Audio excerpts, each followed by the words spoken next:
Welcome to Echoes of Light Audio, a place made for quiet minds, tired hearts, and anyone who needs a gentle voice to sit with them through the human experience. Here we explore the emotions most people live with but rarely talk about, and we do it with honesty, softness, and practical wisdom. Today, we're talking about something that many adults feel but almost no one admits out loud: holiday overwhelm, and the pressure to feel okay during a season that demands cheerfulness, energy, and connection.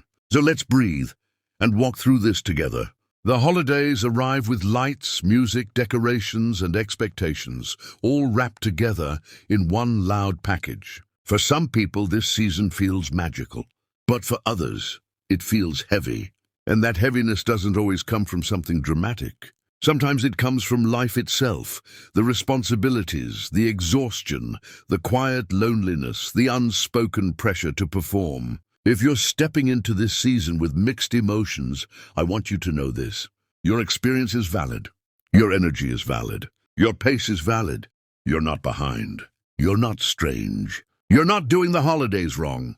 You're simply human. Let us dive straight into how brains shift from one level to the other. The brain doesn't respond to the idea of the holiday season. It responds to stimulus, noise, obligations, social expectations, internal pressure, emotional memories, crowded spaces, financial decisions, old wounds, new worries. And when too many of these things hit the nervous system at once, the brain quietly shifts into a low-level survival mode. Not panic, not fear, just overload. That overload shows up differently for everyone. Some people feel tired. Some feel numb. Some feel irritated. Some feel guilty for not feeling festive, while some feel disconnected from everyone around them. This isn't weakness. This is the body asking for space. Let me introduce you to Brian. Brian is 36 years old with a stable job, responsible, the one people trust, the one people call, the one people assume is always fine. Brian becomes the emotional center of everything: the planner, the helper, the mediator, the quiet support system, the one holding things together even when he feels tired. Last year, something unexpected happened. Not a breakdown, not a crisis, something quieter. Brian had finished a long day, wrapping gifts, handling work emails, helping his parents arrange a small gathering, and checking in on a friend who wasn't feeling well. He drove home in silence. When he reached his driveway, he didn't get out of the car. He just sat there, engine off, hands resting on the steering wheel, forehead pressed lightly against his wrist. He wasn't crying. He wasn't overwhelmed in a dramatic way. He was simply empty, tired in a deep emotional way he couldn't put into words. He whispered to himself, "Why am I like this? Why can't I just enjoy the season like everyone else?" But here's the truth Brian didn't know. Nothing was wrong with him. His body was signaling that he had been giving too much and receiving too little. Brian's story is not dramatic, and that's exactly why it matters. Some heaviness enters quietly. Some burnout whispers instead of screams. And many adults know this exact feeling. Now, before we move into the practical steps, take a moment and notice how Brian's experience mirrors pieces of your own. The quiet exhaustion, the emotional weight, the pressure to appear okay, the confusion about why you feel the way you feel. In the next segment, we're going to explore exactly how Brian and how you can begin to gradually release that emotional heaviness. We're going to walk through 1. Naming what you feel honestly. 2. Choosing energy over obligation. 3. Creating micro moments of peace. 4. And giving yourself permission to feel differently from the world around you. Take a breath. We're entering the part where healing begins. Let's explore number 1. Name the emotion honestly. Say to yourself, gently without judgment, "This season is overwhelming for me. I feel tired. I feel stretched thin. I feel pressured."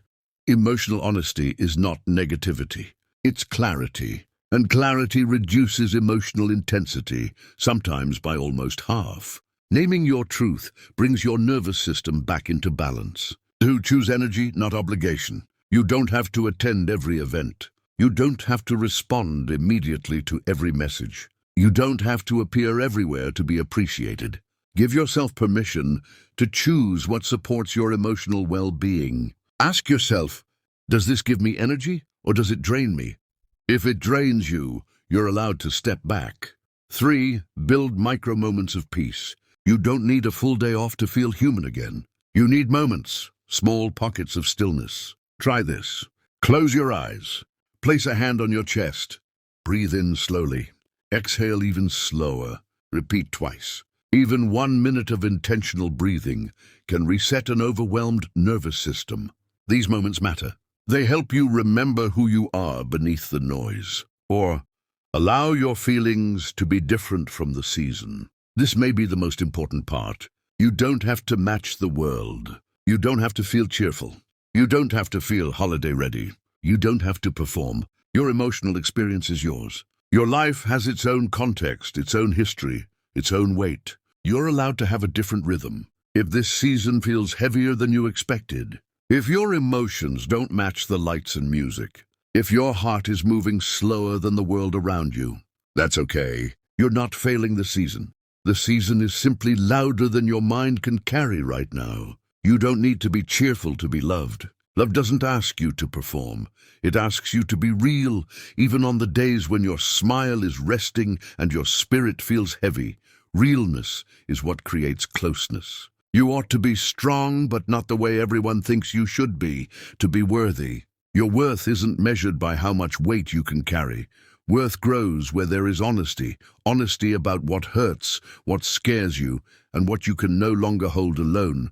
Honesty about what you can and what you cannot do.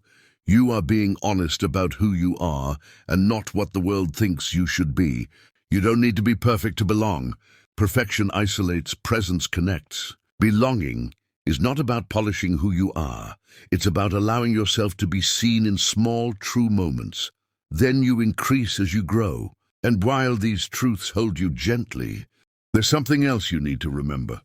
Don't limit yourself. Not to who you were last year, not to the version of you that survived or endured or stayed quiet to keep the peace. Not to the expectations someone else placed on your shoulders. You are not finished. You are not defined by one season of your life. You are not trapped in the story that hurt you. Your emotional landscape is allowed to shift. Your needs are allowed to evolve. Your capacity for peace, strength, relationships, and joy is allowed to grow. Limiting yourself often begins quietly. A single thought like, maybe this is just who I am now. Or maybe I don't deserve more.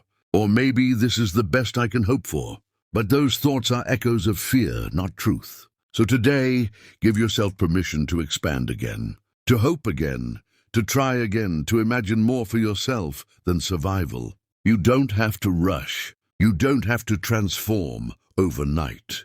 You just have to leave the door open, even a little, to the possibility that your life is allowed to feel bigger than your pain, because you are not limited, not by your past, not by your emotions, not by anyone else's interpretation of your worth. You are becoming slowly, quietly, bravely, and that becoming is enough.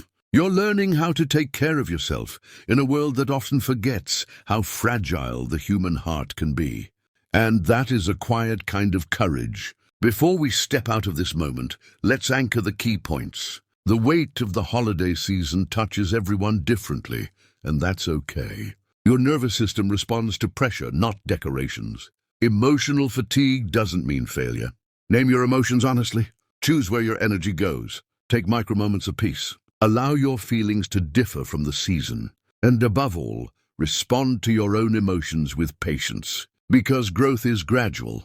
Thanks for listening to Echoes of Light Audio, a space where your emotions are safe, your story is honored, and your growth is never rushed. If you found this book helpful, please consider to subscribe, like and turn on the notification bell to get notified whenever we drop the next life-changing audiobooks. For now, exhale, soften your shoulders, and let the rest of your day unfold gently.